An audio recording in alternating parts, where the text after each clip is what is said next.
Friends, welcome back to Harshitha kitchen 21. Friends, ఈ రోజు మా కిచెన్ లో వచ్చేసి నేను ములక్కాయ కోడిగుడ్డు పులుసు చేద్దాం అనుకుంటున్నా. చాలా చాలా హెల్దీ రెసిపీ అనమాట.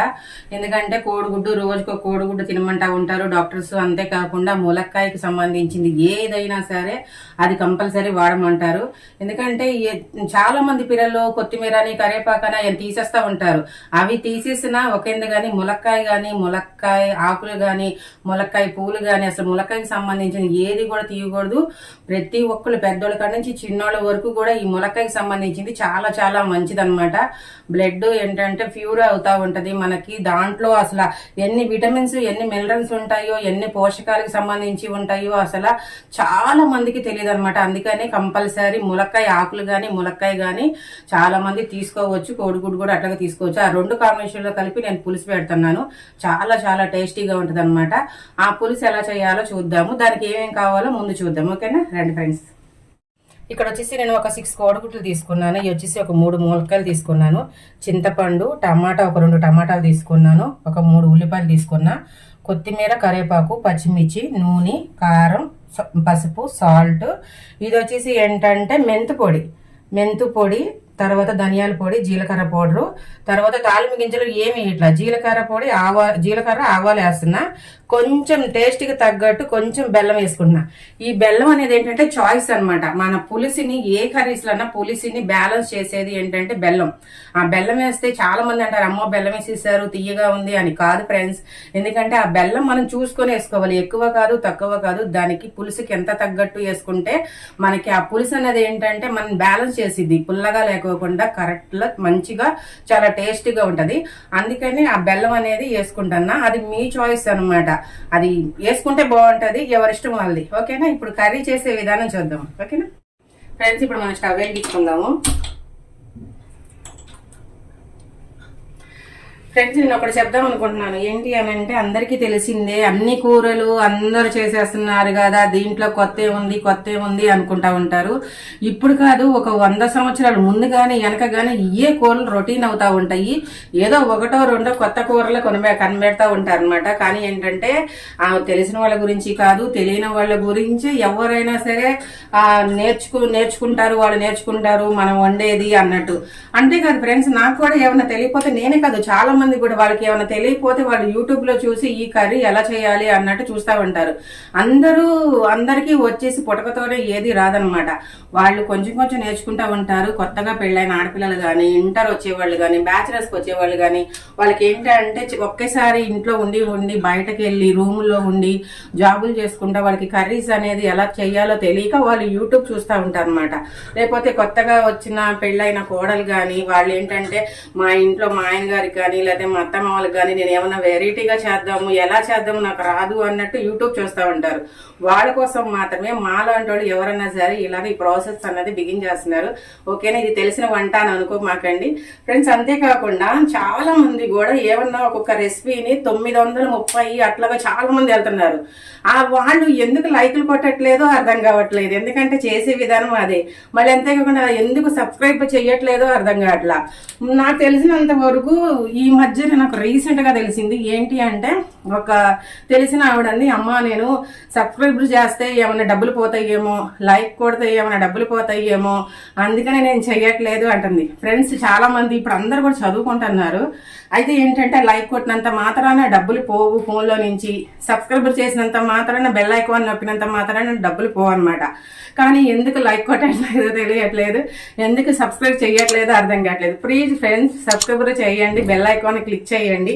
మేము పెట్టే ప్రతి నోటిఫికేషన్ మీకు వస్తుంది. ఓకేనా, ఇప్పుడు ఎగ్ ములక్కాయ కర్రీ ఎలా చేసుకోవాలో చూద్దాము. ఇక్కడ హీట్ ఎక్కింది ఫ్రెండ్స్. నేను మట్టి దాంట్లో చేస్తున్నాను. ఆయిల్ తీసుకుంటున్నాను. ఈ ఆయిల్ తీసుకొని నేను ఈ ఎగ్స్ జస్ట్ ఒక లేయర్ రావటం కోసం వేసుకుంటున్నాను. ఎక్కువ ఫ్రై చేయొద్దు, జస్ట్ లేయర్ కోసమే అనమాట, పలుచగా.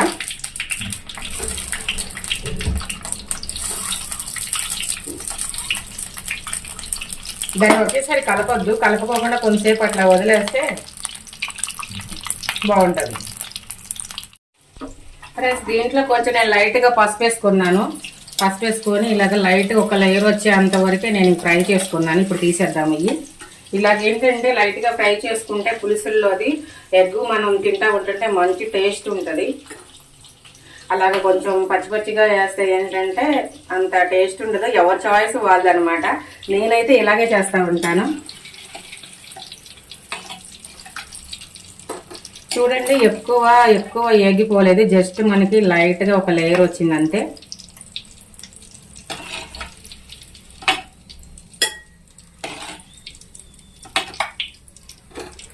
ఇప్పుడు మనం ఆవాలు తీసుకుంటున్నాం.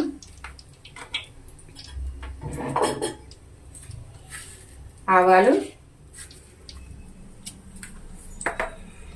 జీలకర్ర,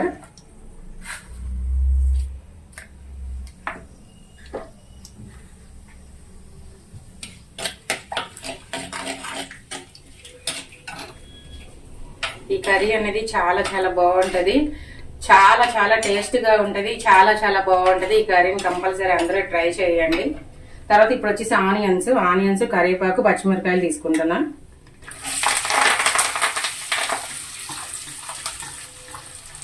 కరివేపాకు వేసేవాటికల్లా మా కెమెరామ్యాన్ అవతలకి వెళ్ళిపోతున్నాడు. ఎందుకంటే ఎక్కడ మీద పడిద్దా అని. జనరల్గా ఏంటంటే కరివేపాకు ఏది వేసినా సరే పేద కానీ ఒకటి మనము పచ్చిమిర్చి కానీ కరివేపాకు కానీ ఎక్కువ కరివేపాకే. ఆ కరివేపాకు కొంచెం నూనెలో వేయంగానే ఎక్కడో చోట వాటర్ ఉంటుంది, అది టపటప అంటది. నిజం చెప్పాలి అంటే కరివేపాకు అలా అంటేనే దాని ఫ్లేవర్ అనేది బయటకు వస్తుంది. ఊరికి అట్లా వేస్తే అలాగ వెళ్ళి సైలెంట్గా కూర్చుంటే అంత స్మెల్ ఉండదు. మీరు ఎప్పుడన్నా గమనించండి. అలాగే మనకి టపటప సౌండ్ వస్తూ ఉంటుంటేనే ఆ ఫ్లేవర్ అనేది మంచి స్మెల్ వస్తుంది అనమాట. ఇప్పుడు దీంట్లో నేను పసుపు వేసుకుంటున్నాను.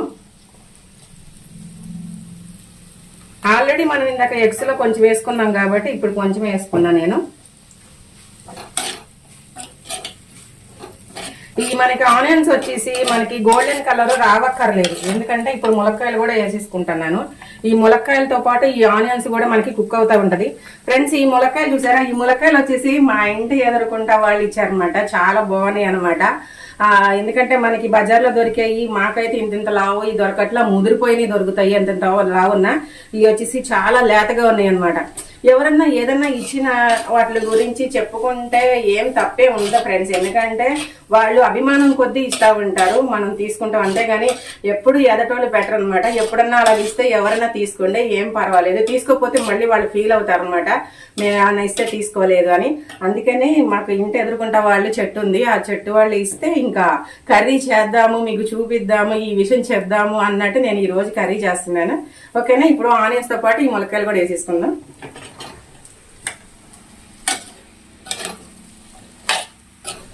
ములక్కాయలు అన్నది మనకి ఆనియన్స్ అన్నది గోల్డెన్ కలర్ రావక్కర్లేదు, మనకి లైట్ గా కొంచెం ఏగితే చాలు మనం ములక్కాయలు వేసేసుకోవచ్చు.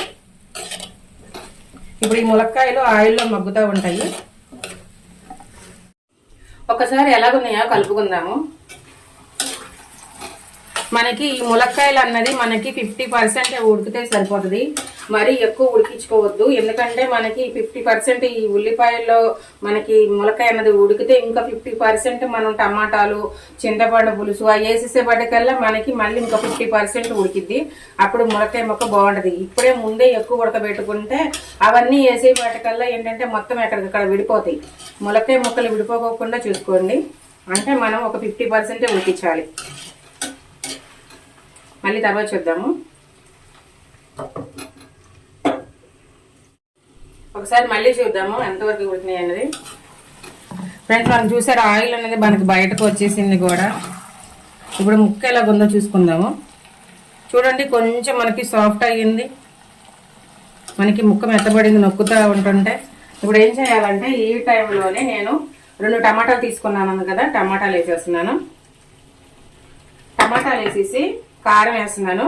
మీరు గుర్తుపెట్టుకోండి, నేను ఇంతవరకు అన్నది సాల్ట్ అన్నది ఎక్కడ యాడ్ చేయలేదు. ఎందుకంటే సాల్ట్ ముందే వేస్తే మనకి ములక్కాయ ముక్కల్లోకి వెళ్ళిపోయి ఉప్పు కసంగా ఉంటాయి. అందుకని మనం లాస్ట్లో వేద్దాం సాల్ట్ అనేది. ఇప్పుడు కారం ఎంత కావాలో అంత చూసుకొని వేసుకోండి. కొంచెం పులుసు కాబట్టి కొంచెం ఎక్కువే పట్టిద్ది.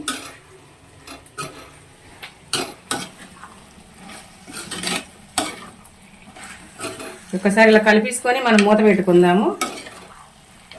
ఈ టమాటాలు అనేది సాఫ్ట్గా అయిపోతాయి మనకి.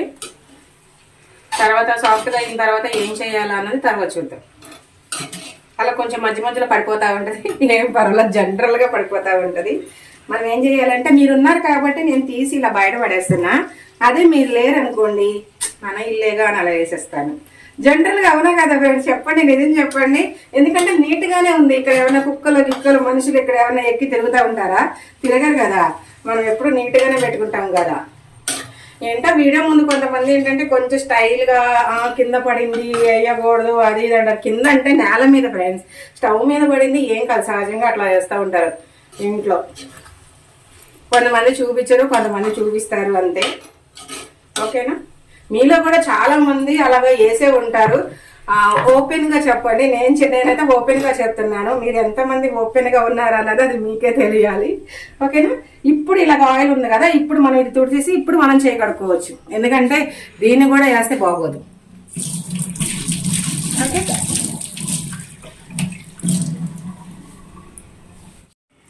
ఒకసారి చూద్దాము కర్రీ అన్నది ఎట్లా ఉందో.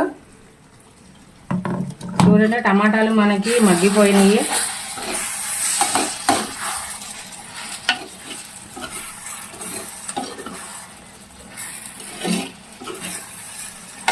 చూసారా, వేసిన టమాటాలు మంచిగా మగ్గిపోయింది మనకి.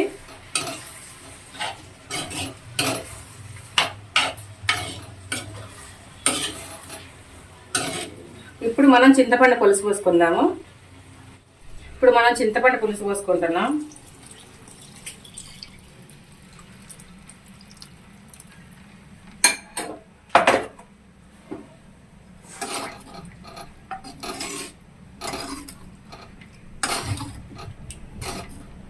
ఇప్పుడు నేను సాల్ట్ వేసుకుంటా. ఎందుకంటే మనకి చింతపండు పులుసు పోసేసుకున్నాం కాబట్టి మనం సాల్ట్ వేసుకుంటే మనకి అంత సాల్ట్ ముక్కల్లోకి వెళ్ళదు. ఇప్పుడు నేను కొంచెం వేసుకుంటున్నా, తర్వాత చూసి వేసుకుంటా.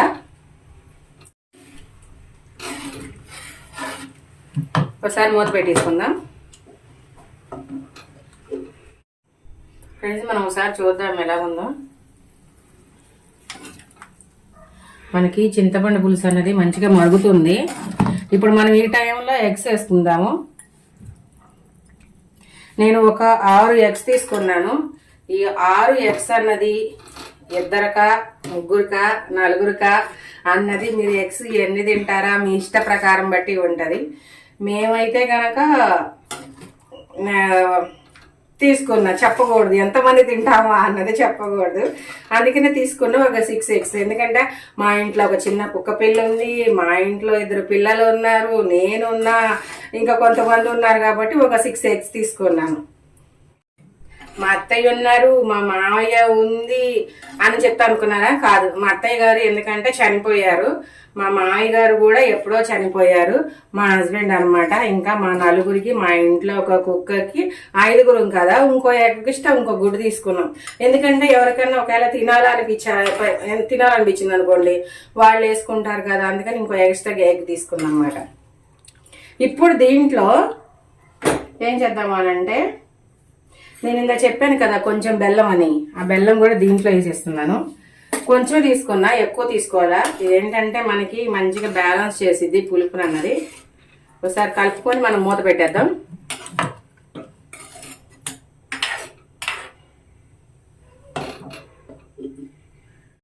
నేను ఈ కర్రీలోకి ఎటువంటి మసాలాలు ఏం వేసుకోవట్లేదు, న్యాచురల్ అనమాట. అల్లం వెల్లిపాయ కానీ గరం మసాలా కానీ ఏం వేసుకోవట్లా. ఇక్కడ వచ్చేసి ఏంటంటే మెంతు పొడి, మెంతు పౌడర్ ఏంటంటే మనకి చింతపండు కలిసిన చోట అంతా కూడా మనకి మెంతు పౌడర్ వేస్తే మంచి స్మెల్ వస్తుంది, బాగుంటుంది. జీలకర్ర పౌడరు మనము అన్ని కూరల్లో వేసుకుంటాం, ఎందుకంటే కొంచెం మనకి అరుగుతానికి అన్నిటికి. ఇది వచ్చేసి ధనియాల పౌడర్ అనమాట. ధనియాల పౌడర్ 1/2 స్పూన్, జీలకర్ర పౌడర్ 1/2 స్పూన్, మెంతు కూడా వచ్చేసి 1/4 తీసుకున్నాయి, ఎక్కువ తీసుకోలేదు ఎందుకంటే అది కొంచెం చేదు ఉంటుంది కాబట్టి. ఇవన్నీ వేసేసుకుందాము. ఇప్పుడు ఈ మెంతిపొడి వీటి వల్ల మనకి మంచి స్మెల్ అనేది వస్తుంది అనమాట. ఇప్పుడు మనం మూత పెట్టుకోవద్దు, మూత పెట్టుకుంటే ఆ మూత దగ్గర నుంచి ఆవిరి వచ్చేసి మనకి పులుసు అనేది దగ్గరికి పడుకోకుండా ఉంటుంది. మూత పెట్టుకోకుండా ఒక 2 మినిట్స్ ఉంచుకుందాము. లాస్ట్లో ఏమేయాలా అన్నది మరి లాస్ట్లో చెప్తాను. ఈ పులుసుకి చాలా ఇంపార్టెంట్ అన్నది మంచి స్మెల్ వచ్చేది ఇంకోటి ఉంది. అది మళ్ళీ ఇంకోసారి చూపిస్తాను. ఇది వచ్చేసి నేను లాస్ట్లో కరేపాకు వేస్తున్నాను. ఎందుకంటే ఈ పులుసులోకి కరేపాకు ఉంటే మంచి స్మెల్ వస్తుంది. పులుసులో ఎప్పుడైనా సరే లాస్ట్లో వేసుకోండి. ఫస్ట్లో కొంచెం వేసుకున్నా వేసుకోకపోయినా ఐ డోంట్ నో, కానీ ఏంటంటే లాస్ట్లో అనేది కొంచెం కంపల్సరీ వేసుకోండి. ఇప్పుడు వచ్చేసి కొత్తిమీర.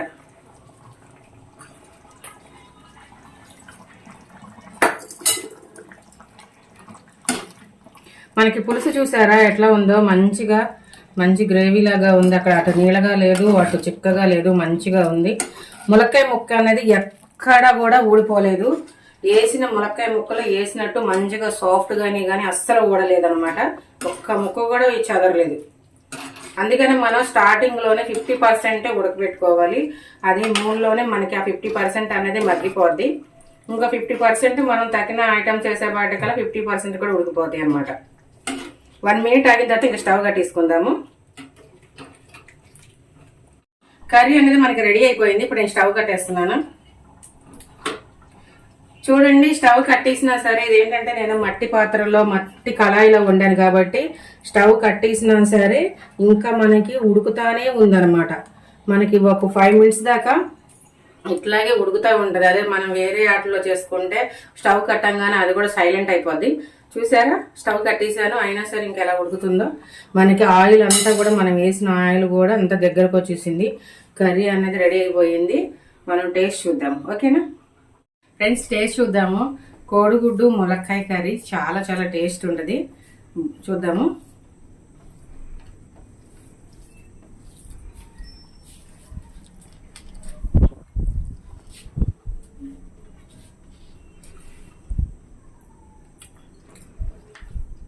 చాలా అంటే అసలు మాటలు రావట్లేదు. చాలా బాగుందన్నమాట.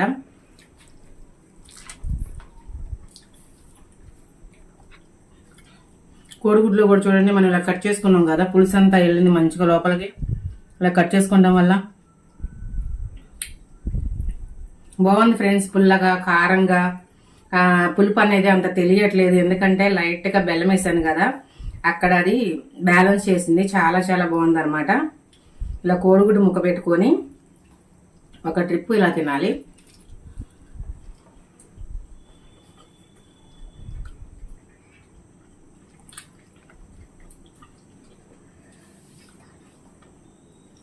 ములక్కాయ అన్నంలో తినలేం కాబట్టి విడిగా తీసుకొని ఇలా తినాలి.